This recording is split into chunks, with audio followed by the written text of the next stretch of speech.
This copyrighted telecast may not be reproduced, retransmitted, or used in any form without the authorized written consent of NASCAR Broadcasting. NASCAR would like to thank all of our loyal fans for your continued support, and we hope you enjoyed today's broadcast. 10 when I started talking. They had a setup under that car to make sure Peyton Sellers got into the field on his time trial speed, so they had to make some adjustments now so he can race on it. And the first caution of the day, Tracy Hines goes around. To continue on Denny Hamlin as they started. Another 30 seconds. Oh, he gets some, tries to stay off the 36 car of Tim Sauter, and in doing so, spun himself out. With another 30 seconds, Denny Hamlin would start at the rear. And we do have a yellow coming out. When it gets closer to a pit stop, you get busy and you forget to tell them to clean the windshield. Caution is for debris on the track. Leader, we think we know where the mystery glove might have come from. Aaron Fike. Last car on the lead lap. He's been black flagged because he's missing a glove. Watch inside the circle on the outdoor channel car. It's windy inside those cars sometimes, but there goes the glove. Green flag's out. And we see Aaron Fike leaving pit road, serving a 2-lap penalty from NASCAR.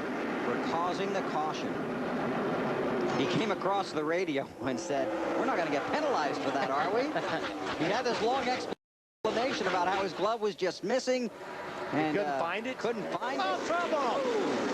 Is that Regan Smith? Regan Smith got turned head onto the wall down the backstretch.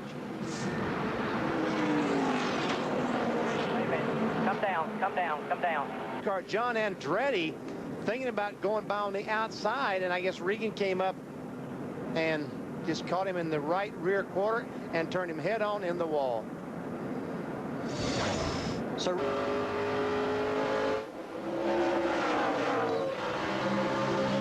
Harvick is watching Boyer pull away.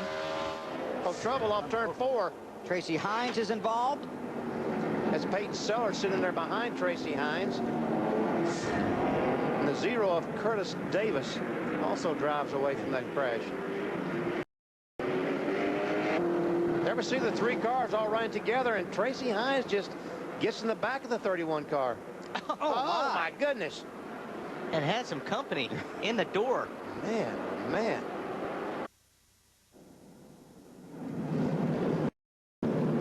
Well, they tried to sneak in a couple of laps of green flag racing, but they didn't get too far before Jason Leffler brought out the caution. Spun around up in 3 and 4. Doesn't look like a lot of damage to this 38 car. So watch him go in the corner.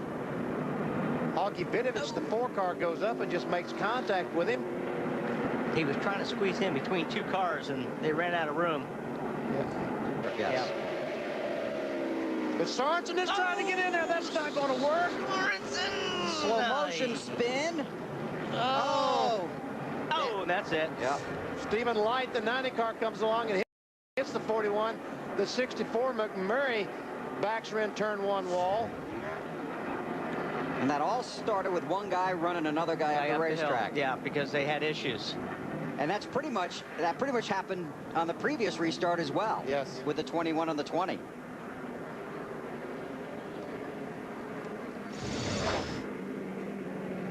Here we go. They're 3 wide.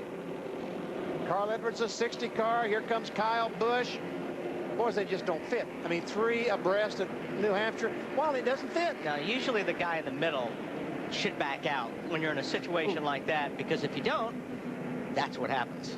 A lot to do, Bill. You want to pull that rubber back out and make the track bar adjustment. The same guy has to do both of those things. No, Alan, the caution flag comes out. Car in the wall in turn 4. Caution's out, caution's out. Aaron Fike in the 33 car has spun. What did I say about Clint Boyer making that pit stop, and then the caution flag would have come out? Not good. His worst nightmare came true. Would he be the lucky dog, though? Looks like Mike Wallace, the 1 car, might have gotten in the back of him going in turn 3 in the middle of the corner. Didn't hit anything. Kept it off the wall. It's green here. Oh, I see. Gets clobbered pretty good by Mike Wallace. Wow. Jeff was running in the top 10. 10, so Blaney should move over for him. is hustling. Picked up almost a tenth of a second that last lap, and we can see that Harvick is gaining on Carl Edwards. And Edwards can see it. Yes, he can. In his rearview mirror.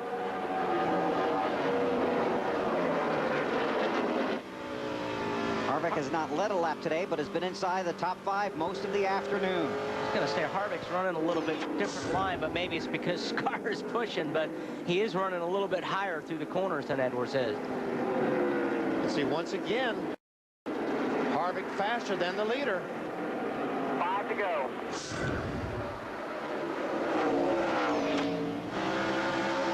Down the backstretch.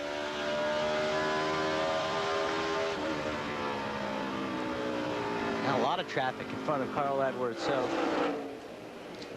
he's got to get going. And Harvick talked about, and we followed it through most of the day, how his car did not handle well when he got trapped behind somebody else. Well, the problem is with Harvick too is Kevin's using a lot of racetrack to go fast. It's gonna, you know, it's gonna be really tough to get side by side and race somebody when you're needing the whole track for those kind of times. And Blaney moves over the 32 car and lets Edwards and Harvick go by. Class move by that young man, because he realizes that we have a race for the win coming up. That was really classy. Yeah, it really was. Because he's fought long and hard for that position. He stayed in front of him for what, 20, 30 laps. Kenny Wallace on the inside. Leaders go by.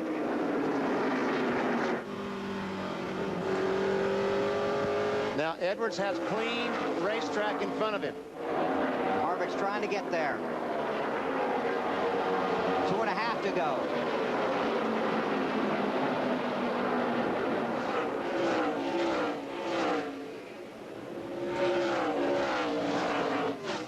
Two to go this time for Carl Edwards. Harvick in his mirror, but can't get to his bumper. 2 to go, man. 2 to go. Clint Boyer has made his way to 6th. 7.5 seconds behind Edwards. Yeah, Carl's car is just getting through the center of the corner just a little bit better. Harvick can get in the corner a little bit better. But Carl can get through the center and on the gas better than Kevin Harvick. Kevin Harvick finished 2nd here in 2001 and 2003. White flag is out. Last time around for Edwards. Benefited from a caution after the 2 race leaders had pitted. Down the backstretch for the final time.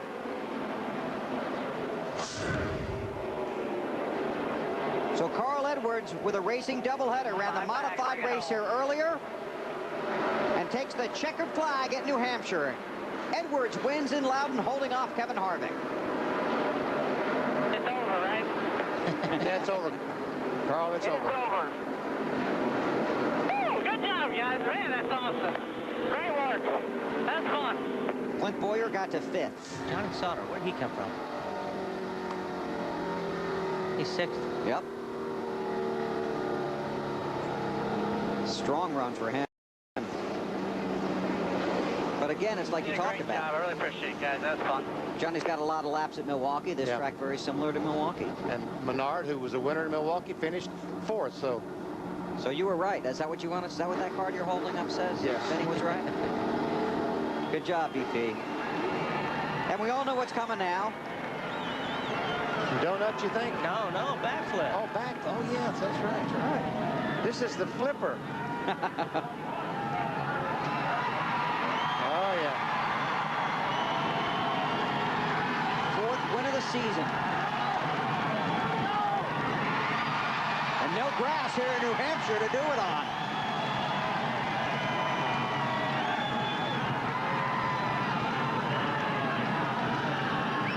th driver to win in the 20 races here in New Hampshire. His 8th Busch Series win. And his third win of 2006. He's going to celebrate. The fans will look on. We'll take a break. Then we'll take you to Victory Lane. Carl Edwards, the race winner here in New Hampshire. This copyrighted telecast may not be reproduced, retransmitted, or used in any form without the authorized written consent of NASCAR Broadcasting. NASCAR would like to thank all of our loyal fans for your continued support, and we hope you enjoyed today's broadcast.